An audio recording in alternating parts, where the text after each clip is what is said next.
যে পরিমাণ গরম পড়ছে, কি রোদ বাইরে, তাই আমি আর আমার বেটির ছেলে মানে আমার ভাই রিয়াজ, তো আমরা দুই ভাই মিলে ঠিক করলাম যে রসনা দিয়ে আর চিনি দিয়ে বস্তা তৈরি করব। তো তার তোড়জোড় করতে লেগে গেছে। ও, অবশ্য আজকের ক্যামেরাম্যান আমাদের ভাই রিয়াজ। তো আমি গুলছি আর এইসব করছি আর ও ঠিক ক্যামেরাটা ধরে আছে। তো তারপরে মোটামুটি আমি চিনি দিয়ে গুলে ফেলেছি। তো আমার ভাগ্নিকে আমি দিয়ে দেখছিলাম যে ওর কেমন লাগে খেতে। তো ও তো কোনো রিভিউ দিল না, বাট শুধু খেলো। তো আমি এবার রসনা গুলতে শুরু করেছি প্যাকেটটা। ওরে আল্লাহ, এই কি শক্ত! যাই হোক, কোনো রকমে ছিঁড়েছি, তারপর দিচ্ছি। এ মা, এক বালতিতে এক প্যাকেট রসনা, জানি না কতদূর কি হবে, দেখা যাক শেষ বেশ কি হয়। তবে যাই হোক, মিষ্টি হলেই হবে আর একটু ঠান্ডা হলেই চলবে তো তোমরা ফাইনালি আমার ভাইয়ের মুখটা দেখতেই পাচ্ছ, একদম কোণ দিয়ে ফ্রেমের। তো ও একটু উকি দিচ্ছিল যে কালারটা কেমন এসেছে। এর থেকে বেশি আমার হাতগুলো কমলা কমলা হয়ে গেছে। যাই হোক, আমার ইচ্ছে ছিল যে ম্যাঙ্গো ফ্লেভার করব, কিন্তু ম্যাঙ্গো পাইনি, তাই আমি ওই অরেঞ্জ ফ্লেভারের করতে হলো। তো যাই হোক, আমি নিজে একটু খেয়ে দেখছিলাম কেমন টেস্ট হয়েছে। আরে মাশাআল্লাহ! যাক, যাই হোক, অল্পের ভিতরে খুব সুন্দরই হয়েছে।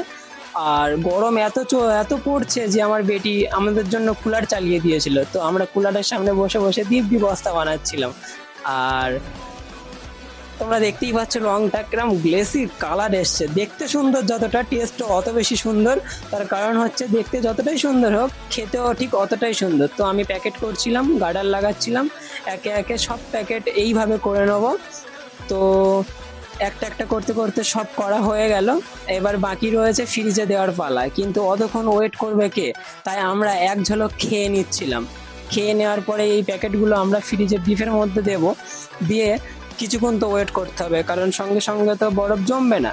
তো যাই হোক, তোমাদের এই রোদের মধ্যে, আয় হায়, তোমাদের এই রোদের মধ্যে বস্তা বা এই ঠান্ডা জাতীয় বরফ বা আইসক্রিম খেতে কেমন লাগে? আরে কার মুখ দেখি আমি? আয় আয়, ওই আমার ছোট ভাগ্নি, এটা হচ্ছে আমার বড় ভাগ্নি, আর আমার এই ভাই রিয়াজ। যাই হোক, এই রসনা তৈরি করার ব্যাপারটা ভাবলাম তোমাদেরকে একটু শেয়ার করি, কারণ তোমরাও আমার একটা ফ্যামিলির মতো। যাক, আমি বড্ড বেশি বকে ফেলছি, শেষ অব্দি ভিডিওটা কেউ দেখবে না বোধহয়। তবুও কে কে গরমের সময় এই আইসক্রিম বলো বা এই বস্তা বলো বা যাই বলো, বরফ জাতীয় ঠান্ডা জিনিস খেতে ভালোবাসো, পছন্দ করো, একটু কমেন্ট বক্সে কমেন্ট করে যেও। আর নিশ্চয়ই আমরা পরের ভিডিওয়ে দেখাবো যে এই রসনার টেস্টটা কেমন হয়েছিল, কারণ এখন খেতে একরকম লাগছে, তবে ডিপের মধ্যে জমে গেলে বরফটা যখন ফ্রিজের মধ্যে হয়ে যাবে তখন খেতে হয়তো আরো অন্যরকম লাগবে। এ মা, একটা বড় বস্তা বানাতে গিয়ে জড়ি ছেঁদা, যা ছেদ ছড়িয়ে ফেললাম। কি এটা ভাবা যায়? এটা কি মানা যায়? হ্যাঁ, আমার পড়েছে মাথায় হাত। যাই হোক, ফাইনালি আমরা বস্তাগুলো নিয়ে চলে আসলাম, ফ্রিজে ঢোকাবো। আমি ফ্রিজের ডিপটা খুলে ফেললাম।